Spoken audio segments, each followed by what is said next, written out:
Dak Prescott, he just signed the biggest contract in history. Another black quarterback. Yes. So 230. Congratulations. $231 million guaranteed, $80 million signing bonus. So the guaranteed aspect is interesting because you had a $138 million contract with the Falcons, but only $37 million was guaranteed. Yeah. So previously, a lot football contracts were not guaranteed. Notoriously, football contracts were not guaranteed. But now we're seeing more and more fully guaranteed, almost fully guaranteed NFL contracts, and that is a big difference because I mean, you're talking about in that situation. Yeah. Almost 80% of your contract was not guaranteed. So people will see the number like you got $100 million, but it's like, okay, well, there's incentives. If you get hurt, if you don't make it to the Pro Bowl, and then by the time it equals out, you might get paid 20% of that. Yeah. So talk about when understanding that when you first signed that contract and how the evolution has changed now. Yeah, well, the only thing that matters in the contract is the fully guaranteed.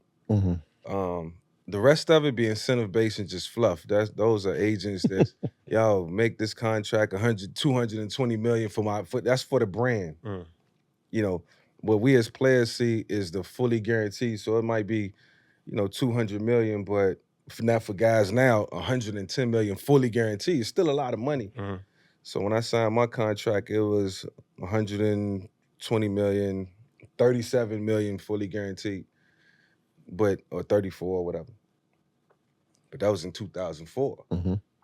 It's 2024. It's 20 years later. Salary caps don't went up. Inflation, business is growing around the league and owners are getting richer and, you got to pay players a lot more. And so that's just the era we in now. And guys are fortunate. 10 years from now, the fully guarantees might be $200 million. Yeah. I mean, Deshaun wasn't far from that. Yeah, I mean, that's where... Well, how was the pressure? That's where it's headed. When you signed the $100 million deal, you were still young. So I'm assuming there was a lot of pressure because people look at it like, you got $100 million, right? So how was that signing that $100 million deal, but then only actually having 37 guaranteed? It was pressure when I signed my first contract because my first contract was like, as a rookie, it was like 5 years, $62 million. $11 million fully guaranteed. So everybody thought I had this. You got it. He got it. Damn, I wish I had this. I really do wish I had this $62 million because, but that's gonna come in time. If it's 5-year deal, $11 million a year, whatever the average is. But I learned quickly, and I was always up on my finances, and me and my mom used to always take a closer look because we didn't know about taxes or anything when we got our first signing bonus.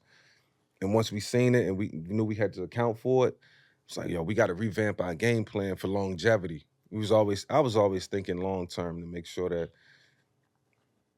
when I did retire, that I retired in a good state. And so even as a rookie, when my signing bonus was $3 million, when I got the $3 million, I seen it was 1.9. I'm like, oh man, yeah, I got to get to that next contract if I want to, live the life I want to live when I retire. This at 20 years old. Yeah. But I'm thinking retirement in 10 years. You don't know if you're going to get that second contract. You don't know how good you're going to be. You don't know if you're going to be a bust. So it's just the unknown. And, people fear the unknown. So it was fear there, but I was like, if I just take care of my finances, then I don't have to worry about what I do on the field. I can just perform. And so fast forward to 2004 when I got that contract, I was in a good state. I think I had about $5 million saved up just from all the, from 3 years of playing and buying my mom a house and kind of, taking care of myself and my family.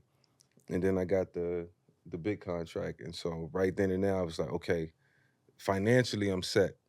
Now it's about making the right choices, investing and making the money grow. So that's still in Atlanta. But then in Philly, you get. Are you the first player to get two $100 million contracts? You are the first, right? I guess two big signings. So just explain what the contract was. But you want to call it $100 million? Call it exactly. On paper. On paper. Yeah. So the Atlanta one sets you up, right? Financially, you're secure. Yep. the Philly one, now are you looking at it differently? Like, all right, now it's time to sit down and figure out what the investments are going to look like after I get off the the field. Philly contract was more so, I was in the bankruptcy at the time from coming out of prison. Still don't know how that happened, but yeah, I was in the bankruptcy coming out of prison. And so now, it's more money it's not just paying taxes. Now you got, a whole another bill that you got to pay. So now I'm really cracking down on the finances. Like, all right, boom. I'm looking at what I can sustain. That's okay. That's feasible. Um, and then, like I say, Philadelphia gave me the contract and I was thankful. Like, they knew the state that I was in. Mm-hmm. They knew that I was grinding and trying to get back. And that's why some people, man, you just got to be so thankful for them because they didn't have to do that. I earned it. Mm-hmm. But, Andy, not saying he gave it to me or they wanted me to be financially free. He knew the state I was in. I talked to Andy about everything. He knew what was going on in my life from A to Z. And so to be able to get that at the time, it was like, all right, man, I work hard for this. I just got to make sure I take care of it because, I'm busting it down. You know what I'm saying? It's getting bust down in thirds. What's also new in the NFL is equity and ownership. Yeah. Is that something that you've ever thought at or looking forward to? Obviously, the Falcons just did it. Yeah. They had a small group because people don't realize NFL franchises have been here for a long time. Yeah. The Giants are celebrating 100 years this year. I just looked up the purchase price in 1923. They were purchased for $500. $500. The Commanders were just sold for $6.2 billion. Yeah. The Giants are valued probably more than that. And so if they never sell the team, then they never really have the liquidation event. Yep. And so they're starting to take equity. Got to do it, yeah. So you're starting to see that now. Is that something that you think about, ownership inside of a team? I would love to.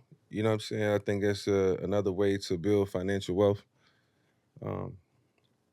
But you got to align with the right people and the right partners at the right time. One of my good friends who's affiliated with the Atlanta Falcons got a percentage and got a piece.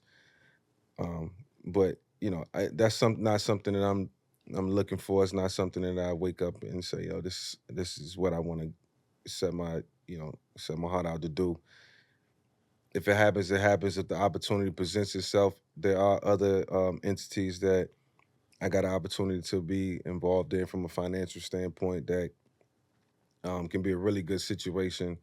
Some things is coming in Atlanta. So right now I'm just really in a good state. Just with the people that I'm centered around and the relationships that I have.